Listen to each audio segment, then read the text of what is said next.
Hello mga Mars! Welcome back to my channel, Karin Scoop Station here. Disclaimer, itong photo na inyong mapapanood ay hindi ko po pagmamay-ari at i-credit natin ang mga owner nito.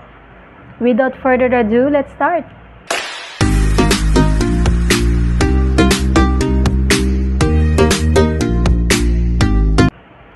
Nag-share sina Xander Marudo and Ria Ataide sa kanilang Instagram account 6 hours ago ang kaganapan sa binyag ng kanilang little one na si Sabino Marcel Ataide Marudo. Naglabas nga po sila ng video ng kaganapan nung nabinyagan ang kanilang little one. At dito sa video ay makikita natin ang buong pamilyang Ataide, of course ang mag-asawang Arjo Ataide and Maine Mendoza, at ang napaka-cute na si Sabino na karga-karga ng kanyang mommy.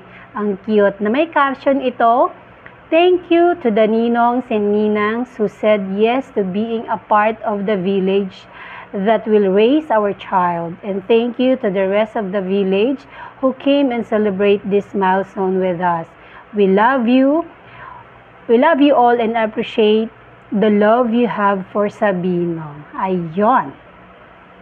Tapos meron ako nabasa sa comment doon kay Xander Marudo na hinanap nila si Daniel Padilla, mga Mars, dahil alam naman natin na barkada nila ito, nilang dalawang mag-asawa, si Daniel and Catherine. Pero nakita mo nga sa video, ninang si Catherine, pero si Daniel wala. Siguro si Daniel Padilla hindi naka-attend sa binyag dahil meron itong incognito. Yun ay pananaw ko lang po yun, ha. Kaya siguro no show si Daniel Padilla sa binyag ni Sabino. Itong mga talaga, no, itong mga netizen, kung sino yung wala, yun talaga hinahanap. Hindi ba pwedeng hindi umattend dahil may something, may ganyan. Hindi pa rin na ipapakita ang face ni Sabino, pero mga dito nakikita, pero yung dito mismo, ilong, mukha, bibig nakikita. Side view ng eyes, nakikita. Ang happy ng family. And mga Mars, ngayong araw na to ay hindi man siya artista dito, pero alam ko, iba sa inyo ay napanood ang palabas nito noong 2001 na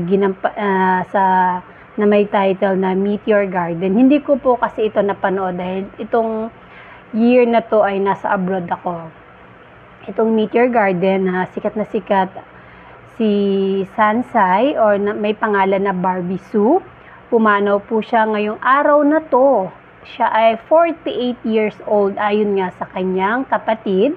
Sabi, quote and unquote, sabi ng kanyang kapatid na si Disu, quote and unquote, "Our whole family came to Japan for a trip, and my dearest and most kind-hearted sister Barbie Sue." Then, sabi pa niya, quote and unquote, "Died of influenza-induced pneumonia and unfortunately left us." Yun ang ikinamatay ni Barbie Sue or ni Sansai, pneumonia. Tapos nag-Japan pa pala ito sila. Pa sila ng Japan. At ang kanya namang ka-love team na si Jerry Yan, ang sabi niya, quote and unquote, "Thank you for the joy that you brought us during our youth. You will never be forgotten." And then, sabi din dito, si Jerry Yan ay naging mag-boyfriend and girlfriend daw sila in real life. Yun ang nabasa ko.